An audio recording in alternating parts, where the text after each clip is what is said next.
My wife cheated. My daughter defended her, and I was called a failure. So I ended it all with a DNA test and a lawsuit.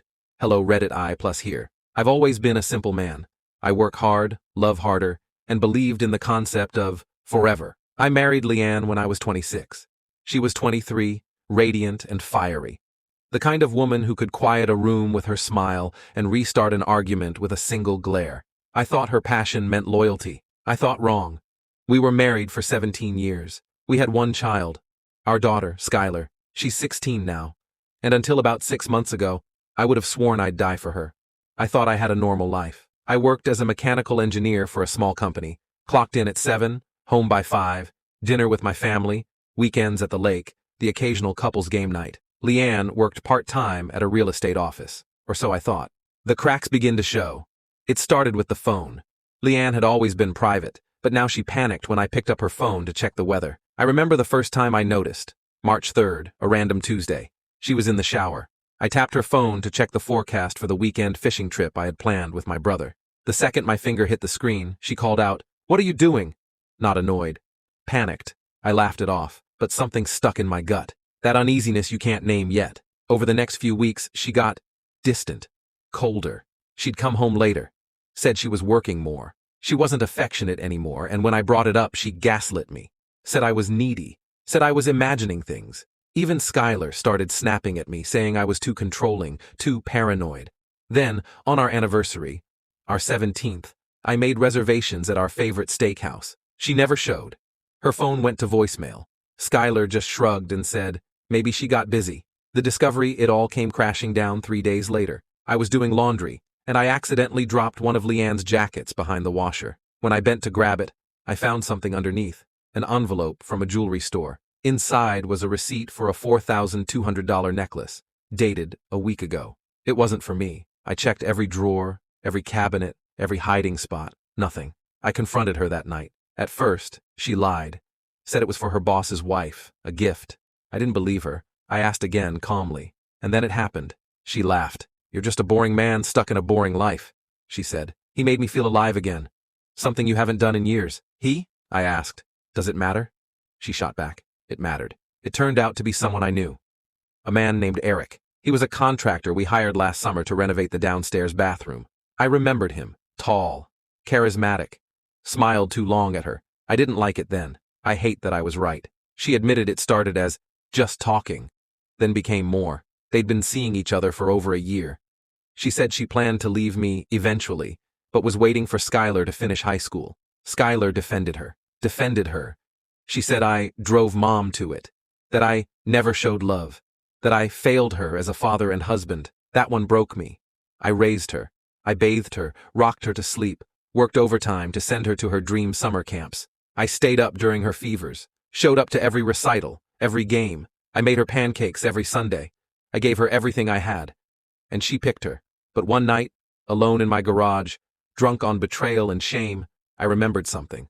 An old conversation with my brother from years ago. He once joked, "Skylar doesn't really look like you, you know." Back then I laughed. Now, it haunted me. I couldn't stop thinking about it. The math didn't add up. Skylar was born 11 months after our wedding, but she was big when she was born. 8 pounds, 11 ounces. The OB even said she looked a few weeks ahead. I thought, no way. Not after 17 years. But I had to know. I ordered a DNA test. Secretly. Sent in a hair from my brush. Took hers from her brush in the bathroom. I remember the day the envelope came in the mail. April 29th. A Wednesday. I sat in my truck, parked outside the grocery store, just staring at it. I ripped it open. It said, probability of paternity, 0.00%. I couldn't breathe. I reread it. Again. And again. 0. Not 1%. Not even 0.1%. 0. Skylar wasn't mine. I confronted Leanne that night. I showed her the results. She paled, then tried to blame me for even testing it. Said I violated her trust. That I was the monster now. She admitted that yes, she had a one-night stand a few months before the wedding. She said she didn't think it mattered because I raised Skylar. Biology doesn't make a father, she said. But betrayal sure makes a man reconsider his life. I walked out, spent the night in a motel, called a lawyer the next morning. The end and the beginning, I sued her for paternity fraud. My lawyer helped me file not just for divorce, but for damages. You can't get back 17 years, but you can make them hurt. I also filed a motion to be removed from legal and financial responsibility for Skylar. She wasn't my daughter, and I wasn't going to be the bank account funding someone else's lie anymore. The lawsuit made waves. Our small town thrives on gossip, and this? It was fuel. Leanne's reputation tanked. Eric dumped her 2 weeks later when he found out I was suing. She's living in her sister's basement now, working part-time at a bakery. Skylar moved in with her, furious at me, calling me selfish and not a real man.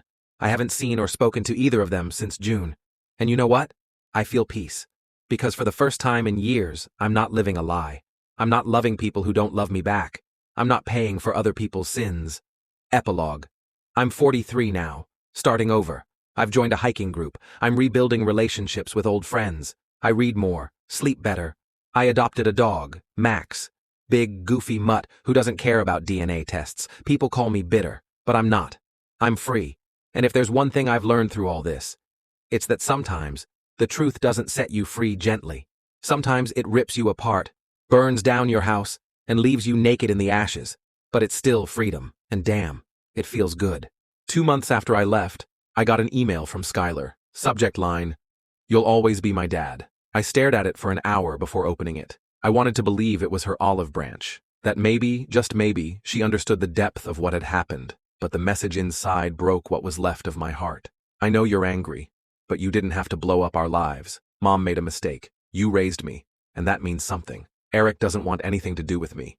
I have no one now because of you. It ended with, "You chose DNA over love. That's not what a real father does." I sat in silence for a long time after that. The thing is, she wasn't wrong. I did choose DNA, but not because I stopped loving her. I chose DNA because everyone around me, my wife, my daughter, even myself, was living inside a fantasy, and I couldn't keep lying just to protect their comfort while they shredded mine. I typed and deleted a reply for over an hour. What do you say to the child you thought was yours? A child who now hates you because you dared to want the truth? I never sent the reply, but here's what I wanted to say. Skylar, I loved you like you were my own, because I believed you were. I still love you, but I can't pretend anymore. I didn't leave because you weren't mine. I left because nobody told me the truth. Not your mother. Not you. I spent 17 years giving everything to people who saw me as convenient. I wasn't your father. I was your resource. And love without honesty is just manipulation. I saved it in drafts and moved on. In the months that followed, the legal case dragged out. Leanne fought hard. Her lawyer argued I should have known, that I waited too long, that I was just bitter. But my lawyer was relentless. We presented the DNA test, highlighted the receipt, the confession, the sudden cold behavior, the fact that I had raised a child under fraudulent paternity. My state allows lawsuits for intentional infliction of emotional distress in paternity fraud cases. We settled. Quietly. She paid me $82,000 in damages, every dime of Skylar's college fund that I had personally contributed. Her lawyer negotiated to keep it out of court records. I didn't care. I got what I needed. Not the money, the closure. Then came the twist I never saw coming. 3 weeks ago, I got a call from Eric's ex-wife, Melanie. I barely remembered her. Met her once during the bathroom renovation. But she found me on social media after seeing a vague post I'd made about betrayal. She wanted to tell me something.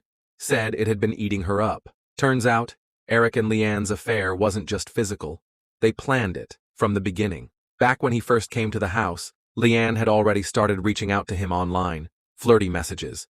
DMS. She even chose him for the bathroom job. Told me it was the cheapest quote. But in reality, it was an excuse to see him every day while I was at work. Melanie said Eric boasted that Leanne would drain her loser husband and they'd start fresh with his kid and her money. Her money, not ours. Like I was just a wallet with a wedding ring. Melanie left him when she found those messages. She took the kids and moved to Arizona. I was silent on the phone. Melanie apologized. Said she just wanted me to know I wasn't crazy. That I had been set up. Played. That Leanne used my loyalty as a smokescreen to cheat and raise another man's child on my dime. All I said was thank you, and then I cried. Not because I was angry anymore, but because I finally knew it had never been my fault. I wasn't boring, or cold, or a failure. I was just honest in a house of liars. Rebuilding.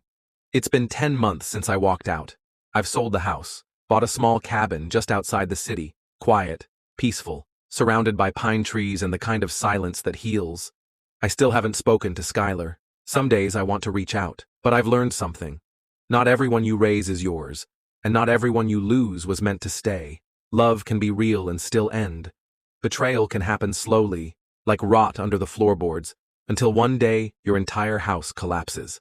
But I'm rebuilding, not just with wood and nails, but with truth. My story isn't a tragedy, it's a resurrection.